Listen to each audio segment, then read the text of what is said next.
Salut à tous, bonjour et bienvenue sur la chaîne Puppet Comics. Aujourd'hui on inaugure un nouveau format qui s'appelle les crossovers très improbables.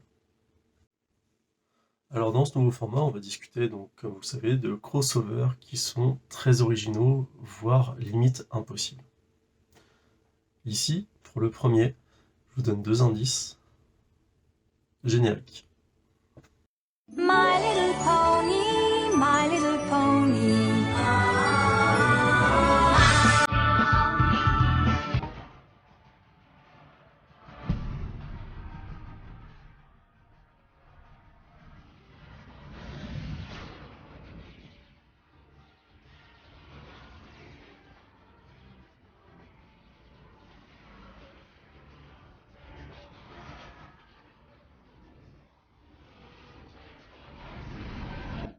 Voilà, comme vous l'aurez deviné, c'est un crossover qui porte sur deux personnages, deux univers de personnages très importants des années 80. Mes petits poneys, oui, et les Transformers. Voilà, donc c'est très improbable. C'est sorti donc chez Weta, spécial dédicace pour toi, Solsta qui adore Weta, hein, celle-là c'est pour toi. Et donc ça a été sorti en automne 2020 aux États-Unis et sorti en novembre 2021 chez nous. Voilà, bon, moi mon libraire a eu du mal à en avoir, pourtant bon, il y en a beaucoup, mais quand je lui ai dit ça, il m'a pas pris au sérieux, hein, vous devinerez pourquoi. Donc voilà. Alors, cet ouvrage, il fait 160 pages à peu près. Voilà, il est divisé en 6 ou 7 histoires. Cette histoire, ça commence par quoi?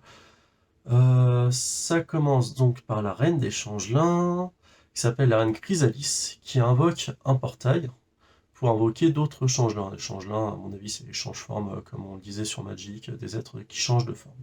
Et au même moment, les Autobots et les Decepticons se battent pour un Space Bridge, un pont de l'espace, et finalement, les Decepticons le trafiquent, et ils arrivent dans le monde d'Equestria. Equestria, si vous ne le savez pas, donc c'est le monde des petits poneys.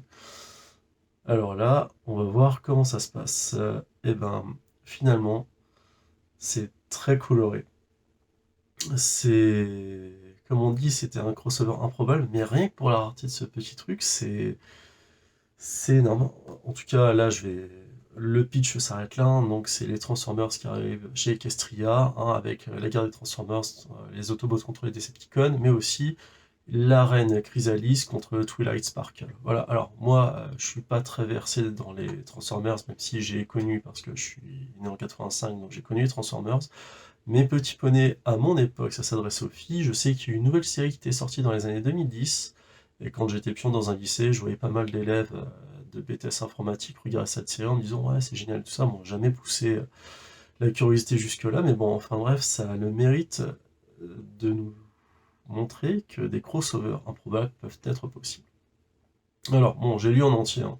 Je vais le passer à ma belle-fille qui a 9 ans parce qu'elle adore les couleurs, même ma fille qui va bientôt avoir 2 ans, était à fond, elle a feuilleté le bouquin et tout ça. Autant vous dire, ça s'adresse pas vraiment à des adultes, mais surtout à des enfants, hein. Après, c'est très sympa, il n'y a pas vraiment de violence, c'est très très coloré. Je vous montrerai des images, hein, vous le verrez quand j'aurai fini le montage.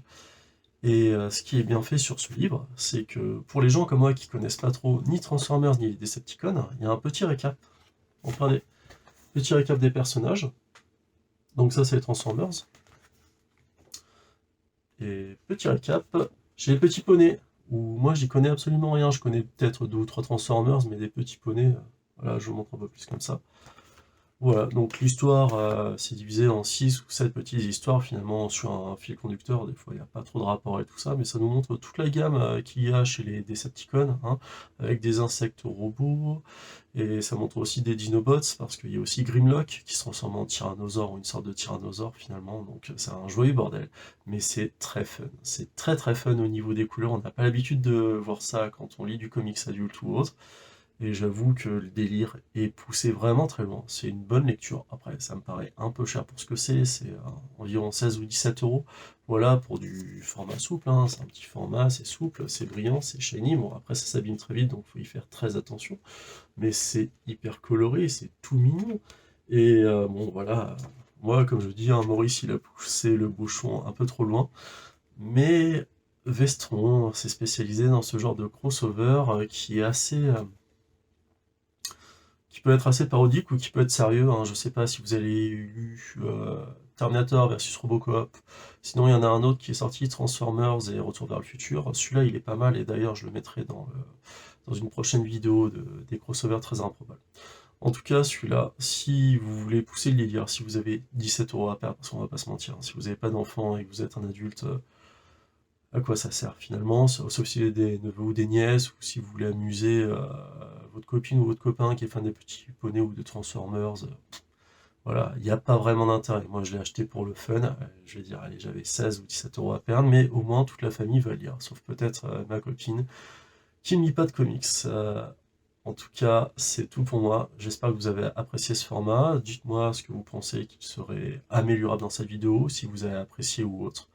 Et puis voilà, et puis on se retrouve la semaine prochaine pour une autre vidéo qui sera sur le format habituel. Voilà, je vous laisse et je vous dis à bientôt. Et si vous lisez, bonne lecture. Salut!